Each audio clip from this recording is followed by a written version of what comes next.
What it is, gang? What is up? Hair is fucked up. Hair is fucked up.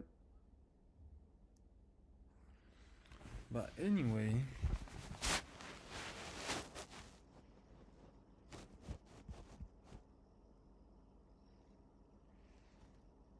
ow, what the hell? What's up on my back, bro? Every time I bend forward, it's just like, no. It's just like, no, bro. Don't do that. Look at me staring at my face. Look at me staring at my face. Yeah. Bitch, you get off. Oh, like. Look at me staring at my face. Yeah. Bitch, please get off of my face. Yeah. Look at me staring at my face. Yeah. Please, bitch, just get off my case. Yeah. Anyway. I'm just pulling up. I don't even know what I'm pulling up for. I'm really just talking to myself. So, if I'm going to be talking to myself, might as well talk about something. And in this case, that's something that I find very interesting is the nature of reality. Whoa. Nah, but for real, like, I've been getting over the last few years, I've been getting really into the nitty gritty and like numerology, like astrology, and shit like that. So, yeah, sorry, I just have to take a little fart. But, yeah, it's just very interesting to me. Very, very interesting. And, it does seem to rule a lot of our lives. Not like rule, but like influence and push us in different directions. Just now, I peeked over. I wasn't even looking at that, but I just peeked over and I glanced at the little timer that tells me how long I've been filming, and it said 222. 2 minutes and 20 seconds. Stuff like that. I mean, that's even just like angel numbers, just like looking at me and stuff and like giving me a little wink. That's how I see it. But I'm talking about just in general, like world events, individual destinies, characteristics, personality traits, challenges, strengths, yada yada yada. Daily moods, even. Which is pretty wild. Just now I looked it up because I was like, in numerology, you have this thing called like the personal year, and in there, you calculate it with your birthday and stuff and the current year and whatnot. Basically, you keep adding the numbers, and then until you get a single digit number. So if you add a bunch of numbers and you get a 4-digit number, you add those singular 4 digits, and then you get another number, maybe like a 2-digit number, and then you add those until you get a 1-digit number. Unless at one point you reach 11, 22, and I think 33, those are like master numbers. You don't technically like further add those to each other. And anyway, that's supposed to give you a sort of thing, like a theme for the year. It's a 9-year cycle, like the 9 digits and whatnot. But just today, I was thinking about it. I was like, whoa, like, I bet each day has a number associated to it, And I'm sure the more, like, into the specifics you get into it, like, maybe the less powerful it is, or the less, like, important it is for your bigger picture, your life. Because imagine, like, every hour probably has a number, every minute. It's not like you're there fucking constantly going through these little cycles. I mean, maybe you are, but it's such a, yeah. It's all about context and stuff, and obviously you don't want to, like, get too analytical with it. But I was just curious. I was just like, yo, let me see, like, what are people saying? And just very interesting to me. And just now, I think for the first time ever, I googled or I safaried, which basically is Google,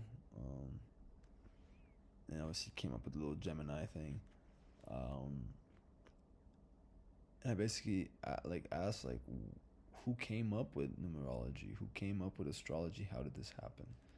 Because I've had that question for a while, but I never actually like looked into it. And there's a lot to look into. Obviously, it's like generations and stuff, and these ancient people. Astrology, I think, is mostly like ancient Babylonia, the Babylon.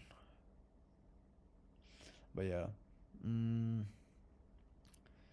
interesting to find out for me is that numerology, obviously, a lot of different cultures, ancient China, Egypt, fucking Babylonia, a bunch of fucking ancient civilizations, thought there's power in numbers and meaning and stuff. But a big chunk of what we base our current idea of numerology on was actually developed by Pythagoras and his his people, which is crazy to me. The only thing I really knew about Pythagoras is the fact that the Pythagoras theorem, a squared plus b squared equals c squared, um, and what was that? That was for right angle triangles, right? Yeah, I think so. That's the only thing I really knew about, bro. But turns out like one of his main things in general was just how he believed in the power of numbers and what they signified, and I'm sure they used prior knowledge and stuff, but him and his followers or his people were the ones who I think set a lot of the foundations for what number one means in numerology now and whatnot. I also found out that he believed in the power of numbers when it comes to ratios and music and then vibration, and how they basically just rule not rule, but like they're in everything, in the fabric of reality, which is very interesting. Because I've heard obviously mathematicians believe that and stuff, that numbers are everywhere and stuff, but I always saw it as like a very like physical thing that they think about. And it's the first time I realized like someone like him, like Pythagoras, he's a philosopher as well, so he saw it through a very spiritual perspective too. He also came up with this thing called, what was it, the symphony of the numbers?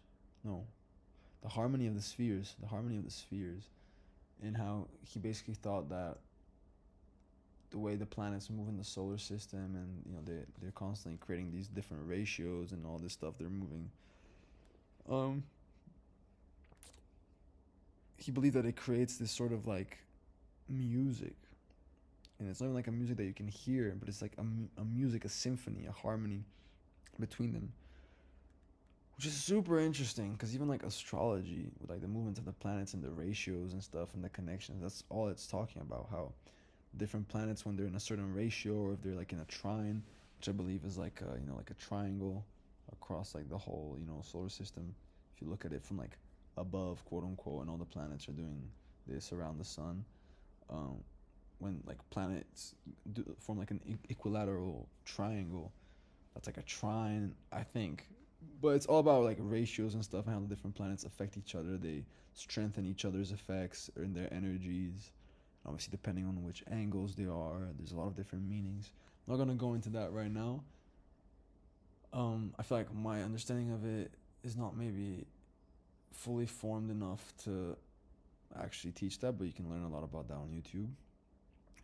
For astrology, especially when there's so much out there on YouTube. I feel like numerology is not as popular nowadays as astrology. But anyway, it's just interesting because that's the whole thing in astrology, and he's basically saying that he was proposing the idea that the different ratios that they create along each other, the planets, they create this sort of music. And we also believe that the ratios, run the world and stuff. And in astrology, we talk about how these ratios affect us energetically. So in a way, if you think about it, it's all one big resonance, It's like you play happy music and you tend to get happier. You play sad music, you tend to get a little sadder.